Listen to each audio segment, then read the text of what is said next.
सोचिए अगर कोई देश खुलेआम दुनिया के सबसे बड़ा नेताओं की हत्या पर करोड़ों का इनाम घोषित करने की बात करे तो क्या होगा। ईरान की संसद में ऐसा ही एक खतरनाक प्रस्ताव आया है जिसमें डोनाल्ड ट्रंप और बेंजामिन नेतन्याहू को मारने को लगभग 500 करोड़ रुपया देने की बात कही गई है। लेकिन क्या सच में ये कानून बन चुका है? क्या मिडिल ईस्ट अब और बड़ा युद्ध देखने वाला है? और आखिर ईरान इतना गुस्से में क्यों है? तो इस वीडियो में हम पूरी खबर को शुरुआत से लेकर अंत तक आसान भाषा में समझेंगे। नमस्कार दोस्तों, आपका स्वागत है जीएस की दुनिया में। और आज हम बात करेंगे ईरान की संसद में पेश हुए उस कंट्रोवर्शियल बिल की जिसमें पूरी दुनिया को हलचल में मचा दिया है। यह मामला सिर्फ पॉलिटिक्स तक सीमित नहीं है, बल्कि इसमें America, Israel, middle east tensions और इंटरनेशनल सिक्योरिटी सब कुछ जुड़ा हुआ है। सबसे पहले समझते हैं कि आखिर ये असली खबर क्या है जो कि ये पूरा मामला निकल करके आती है। ईरान की पार्लियामेंट में एक नया ड्राफ्ट बिल पेश किया जाता है और इस बिल में कथित तौर पर ऐसे व्यवस्था की बात कही गई है जिसमें डोनाल्ड ट्रंप, बेंजामिन नेतन्याहू और कुछ अमेरिकी सैन्य अधिकारियों को टारगेट करने वाले करोड़ों डॉलर का रिवॉर्ड दिया जा सकता है। अब यह सबसे जरूरी बात समझिए, लेकिन यह अभी तक फाइनल लॉ बना नहीं है। यह सिर्फ एक प्रस्ताव यानी सीधे तौर पर बिल पेश किया गया है, लेकिन सोशल मीडिया पर कई लोग इसे फैला रहे हैं कि जैसे ईरान ने ऑफिशियली रिवॉर्ड अनाउंस कर दिया है कि भाई जिसने किया है उसको 500 करोड़ रुपये दे दिया जाएगा, जबकि टेक्निकली अभी ऐसा कुछ भी नहीं हुआ है। लेकिन असली सवाल यह है कि भाई ईरान आखिर ऐसा बिल लाना ही क्यों चाहता है, और यहीं से कहानी खतरनाक भी काफी ज्यादा हो जाती है। वैसे तो इस बिल का नाम बताया जा रहा है counter action by the military and security forces of the Islamic Republic. नाम से ही साफ दिखता है कि ईरान इसे रिएक्शन यानी जवाब कार्रवाई के रूप में कुछ पेश कर रहा है। बिल में वैसे लिखा क्या है ये भी तो समझो। वैसे अगर यह बिल आगे चलकर कानून बनता है तो डोनाल्ड ट्रंप, बेंजामिन नेतन्याहू और कुछ अमेरिकी अधिकारियों को टारगेट करने वाले व्यक्ति, ग्रुप या ऑपरेशन को लगभग 50 मिलियन यूरोस यानी करीब 58 मिलियन यूएस डॉलर तक रिवॉर्ड दिया जा सकता है। यानी इंडियन रुपीज में हो जाता है लगभग 480 से लेकर 500 करोड़ रुपए। लेकिन आखिर ईरान ने खास तौर पर इन्हीं लोगों को टारगेट क्यों किया है? अब समझिए पूरा इस मामले की सबसे बड़ी जड़ को। सबसे पहले बात करते हैं डोनाल्ड ट्रंप की। ईरान का आरोप है कि ट्रंप एडमिनिस्ट्रेशन ने ईरान पर कठोर सैंक्शन लगाए थे जो कि मिलिट्री प्रेशर बढ़ाया, और सबसे बड़ी बात है कि कासिम सोलेमानी की हत्या का आदेश भी दिया गया था। अब यहाँ पर एक सबसे बहुत इंपॉर्टेंट नाम आ जाता है कासिम सोलेमानी, जो ईरान की क्वाड्स फोर्स के प्रमुख थे। मिडिल ईस्ट में उन्हें ईरान का सबसे पावरफुल मिलिट्री स्ट्रेटजी माना जाता है। लेकिन साल 2020 में बागहद एयरपोर्ट के पास एक यूएस ड्रोन स्ट्राइक में उनकी हत्या कर दी गई। उस समय अमेरिका के राष्ट्रपति थे डोनाल्ड ट्रंप ही, और तभी से ईरान के हार्डलाइन ग्रुप्स लगातार रिवेंज नैरेटिव चला रहे हैं।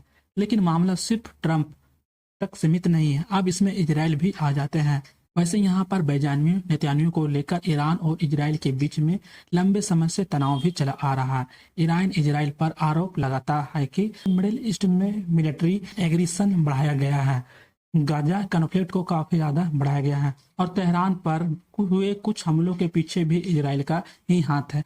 हालांकि इजराइल इन आरोपों को अक्सर ही खारिज करता रहा है, लेकिन अब यहीं से शुरू होता है हेडेन वार, जिससे एक्सपर्ट साफ साफ कहते हैं ईरान इजराइल शैडो वार या कोई ट्रेडिशनल फुल स्केल वार तो नहीं है, बल्कि इसमें शामिल है cyber attacks, associations, proxy groups, covert operations, intelligence mission, इस तरीके का यहाँ पर शामिल है।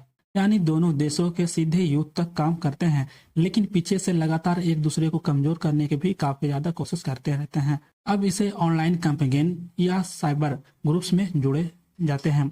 वैसे कुछ रिपोर्ट्स के अनुसार ये बताया जा रहा है ईरान से जुड़े कुछ साइबर ग्रुप्स और प्रो इंजन मीडिया नेटवर्क ने ट्रंप को टारगेट करने के लिए ऑनलाइन कैंपेन चलाने का दावा भी किया है। इनमें कुछ नाम जैसे शामिल है अंडाला मसाब भी सामने आए हैं। अब सबसे बड़ा इंटरनेशनल कंट्रोवर्सी यहीं से शुरू होता है।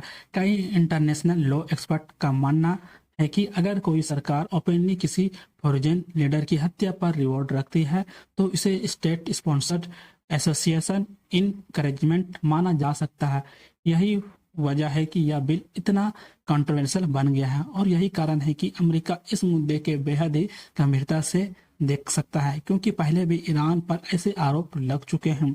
अमेरिका पहले भी वार्निंग दे चुका है। अगर किसी अमेरिकी अधिकारी, फार्मर प्रेसिडेंट या मिलिट्री कमांडर को टारगेट किया गया तो उसे गंभीर परिणाम होंगे।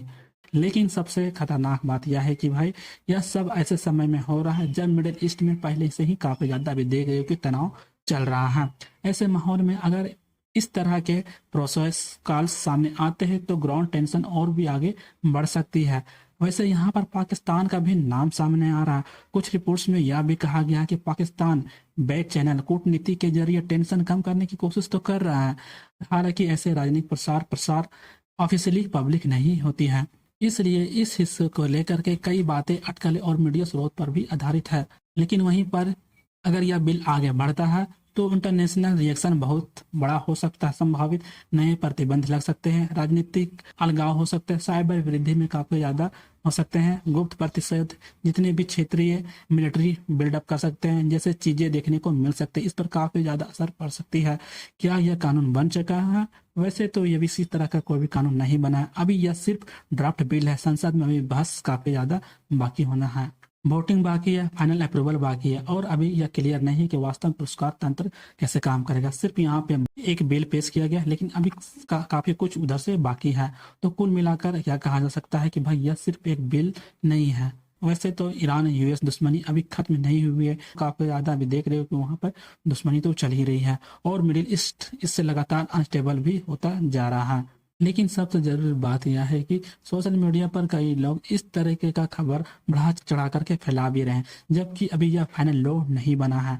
अब सवाल आपसे है कि क्या यह सिर्फ पॉलिटिकल प्रेशर है या आने वाले समय का बड़ा संकेत? तो आपकी राय क्या है? आप हमें कमेंट में जरूर बताएं। अगर वीडियो पसंद आए तो लाइक जरूर करें, चैनल पर इसको सब्सक्राइब करके बेल आइकन को जरूर दबाएं ताकि इसी तरीके का डीप एक्सप्लेन्ड इंटरनेशनल न्यूज आपको सबसे पहले मिलती रहे। तो फिर मिलते हैं अगले एक और वीडियो में।